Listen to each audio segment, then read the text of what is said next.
Let's go.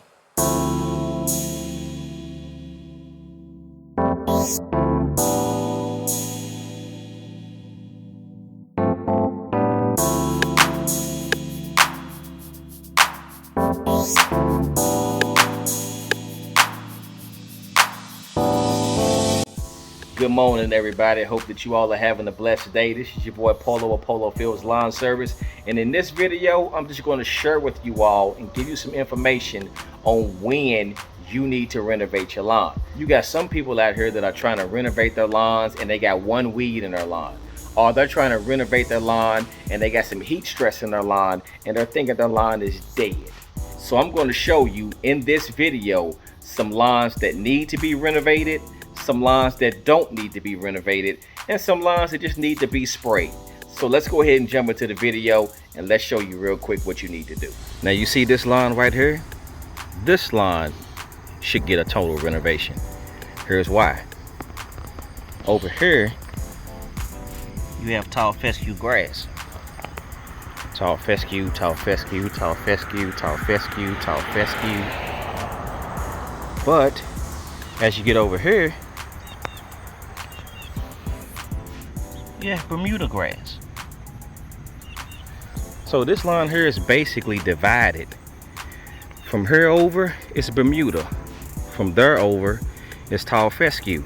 And this Bermuda is just creeping over into this lawn.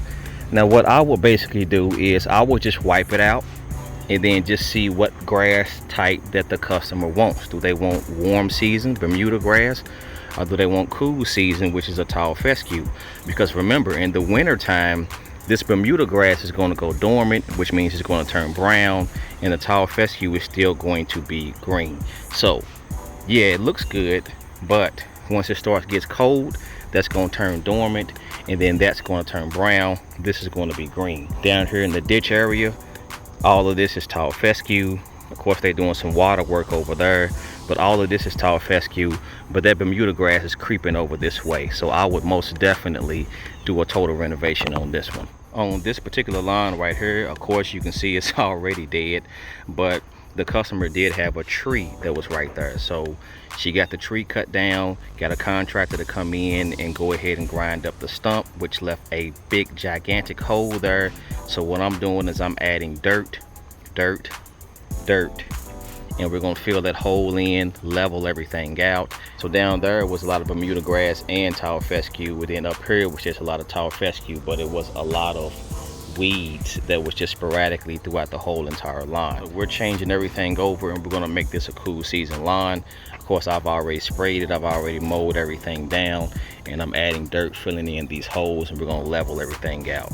Now if you do have a lawn that does have just a couple of Bermuda spots in it, like this right here, you don't need to panic.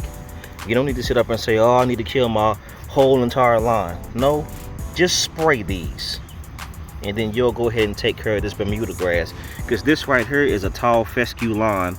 All of this is tall fescue, but you do have a couple of Bermuda spots that are in it. You can go ahead and spray these things with some Pilex. You can use some Fungicide, you can use some Turfline ester, and go ahead and take care of these things. Sometimes it will suppress it, but you really want to do multiple applications to get it out of your lawn. But you don't have to kill your whole entire lawn just because you got a couple of pieces of Bermuda grass that is growing in it. Here's another lawn right here. This lawn looks absolutely gorgeous. Now I would not kill this lawn at all. I wouldn't even overseed this lawn. This lawn is thick. Only thing that this lawn needs is fertilizer. That's it. Now you see this particular area back here. Now this area has more weeds than it actually has grass. You've got wild violets back here. You've got crabgrass back here. You've got clover back here. You've got a whole bunch of bare spots everywhere. You even got some Johnson grass sitting right there. So instead of you going to the store and getting one of those products that says it kills over 200 weeds and coming back here and spraying all of this, once you spray all of that crabgrass, it's going to leave bald spots, just like over here. And just like I stated in my last video, it does not matter what you buy at the store, none of those products is going to be able to take care of Johnson grass. You can forget it. So my opinion would be, instead of you sitting up there buying a herbicide to get rid of those weeds, and then when you get rid of those weeds, it's going to leave bare spots, you're going to have to buy some seed anyway. My opinion would be just to bless the whole entire lawn, then buy you some seed, then put your seed down. But this is a prime example. Back here you have more weeds than you have grass. Here's another prime example, even though this is not a lawn, but this is just a strip where you see basically everything in this part right here. That's the little grass that you do have, and everything else is just weeds. You see the weeds, you see the weeds, weeds, weeds. This right here is something that I would go ahead and just wipe out, wipe everything clean, and then start all the way over from scratch, instead of getting a whole bunch of herbicides to kill these weeds. So I thank you all for tuning in. I hope this information has helped you all into letting you know whether you need to renovate your lawn or if you don't need to renovate your lawn. I thank you all for tuning in.